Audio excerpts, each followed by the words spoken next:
Assalamualaikum warahmatullahi wabarakatuh. Perkenalkan, nama saya Nur Hafifah, NIM E2018-2118 dari kelas Ekonomi Syariah 3, Fakultas Ekonomi dan Bisnis Islam Institut Agama Islam Negeri Jember. Dalam video ini saya akan memberikan tanggapan saya mengenai materi yang telah disampaikan oleh Dr. Abdul Wadud Nafis LC.MEI selaku dosen pembimbing mata kuliah Ekonomi Makro Islam, di mana beliau sudah membahas mengenai ekonomi Islam.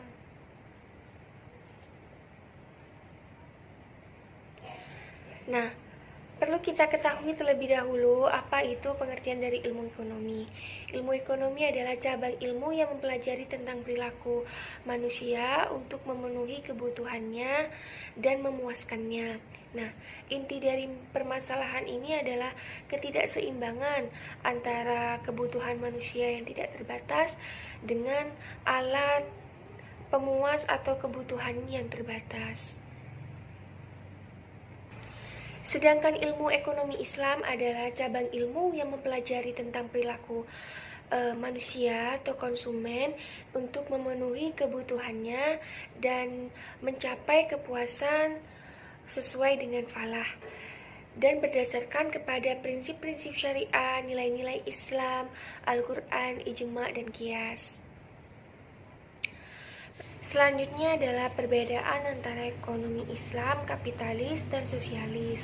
Ekonomi Islam yang pertama bersumber dari Al-Quran, As-Sunnah, Ijma' dan Qiyas. Sedangkan ilmu kapitalis dan sosialis berdasarkan pada pemikiran manusia dan pengalaman. Perbedaan yang kedua adalah kompetisi dikontrol oleh syariat. Sedangkan pada ekonomi kapitalis, kompetisi usaha bersifat bebas sehingga terjadi monopoli pasar. Sedangkan ekonomi sosialis tidak ada persaingan pasar karena sudah diatur oleh pemerintah. Perbedaan yang ketiga adalah kepemilikan. Ekonomi Islam mengakui kepemilikan secara individu dan umum, sedangkan ekonomi kapitalis hanya mengakui kepemilikan individu. Nah, sedangkan ekonomi sosialis, kepemilikan yang diakui hanya kepemilikan umum, karena alat-alat produksi semuanya itu milik umum. Perbedaan yang keempat terletak pada kesejahteraan. Ekonomi Islam, kesejahteraan bersifat jasmani, rohani, dan akal. Sedangkan ekonomi kapitalis dan sosialis, kesejahteraan bersifat jasmani saja atau jasmani belaka saja. Perbedaan yang kelima adalah mekanisme pasar. Jika ekonomi Islam, mekanisme pasar diatur sesuai dengan maslahah. Jika ekonomi kapitalis berjalan sendiri. Sedangkan mekanisme pasar ekonomi sosialis berada di bawah naungan pemerintah. Jadi semuanya diatur oleh pemerintah pusat. Baik, sumber hukum ekonomi Islam itu ada 4. Yang pertama adalah Al-Quran. Al-Quran merupakan kitab suci umat Islam, di mana di sana itu berisi firman-firman Allah yang diturunkan kepada Nabi Muhammad sebagai mukjizat dan disampaikan secara mutawatir melalui perantara malaikat Jibril kepada Nabi Muhammad SAW. Dalam Al-Quran ini penjelasannya itu masih bersifat secara umum, tidak mendetail. Contohnya seperti sholat, tidak dijelaskan mengenai tata cara sholat. Yang kedua itu hadis. Hadis atau as-sunnah adalah perkataan, percakapan, ataupun perbuatan. Nah, dari definisi umum hadis adalah setiap tulisan yang berasal dari perkataan ataupun percakapan Rasulullah, termasuk apabila ada perbuatan sahabat yang didiamkan, maka itu juga bisa tergolong dalam as-sunnah. Yang ketiga itu adalah al-ijma'. Nah, di sini pengertian dari ijma' adalah kesepakatan ulama mujtahid yang dilakukan setelah zaman Rasulullah untuk menentukan solusi atau mencari penyelesaian dalam sebuah permasalahan. Ijma' sendiri tidak boleh bertentangan dengan Al-Quran dan As-Sunnah. Contohnya seperti bunga bank. Dalam Al-Quran dan hadis tidak ada mengenai pembahasan bunga bank. Jadi di sini ulama mujtahid bersepakat bahwa bunga bank itu hampir sama dengan riba, jadi hukumnya haram.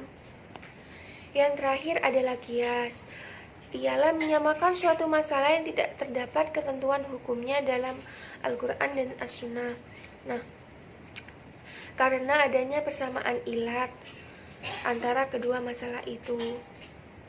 Selanjutnya adalah dasar-dasar ekonomi Islam. Yang pertama adalah ketuhanan, di mana kesadaran bahwa seluruh yang ada di alam semesta ini adalah milik Allah.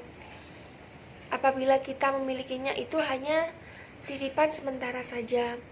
Nah, dan keyakinan di mana rezeki juga sudah diatur oleh Allah jika kita menjalankan sesuai dengan syariat Islam.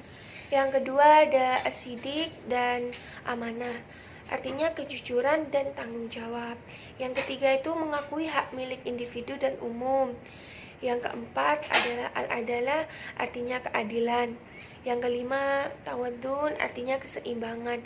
Jadi di sini ekonom Islam sangat menuntut agar apabila kita memproduksi sesuatu kita harus memperhatikan keseimbangan alam kita. Jadi tidak eksploitasi besar-besaran. Dikhawatirkan nanti itu malah mubazir. Yang keenam itu ada al-ta'un, artinya tolong menolong. Selanjutnya ada prinsip-prinsip ekonomi Islam. Nah, prinsip-prinsip ekonomi Islam itu menjauhi maisir. Maisir itu judi. Yang kedua itu ada goror. Goror itu adalah ketidakjelasan atau keraguan-raguan. Yang ketiga itu ada riba. Selanjutnya ada karakteristik ekonomi Islam. Yang pertama, ekonomi Islam terikat dengan akidah, syariat, dan akhlak. Yang kedua, harta kepunyaan Allah dan manusia sebagai khalifah. Yang ketiga, larangan maisir, goror, dan riba. Yang keempat, keadilan dan keseimbangan dalam melindungi kepentingan individu dan masyarakat.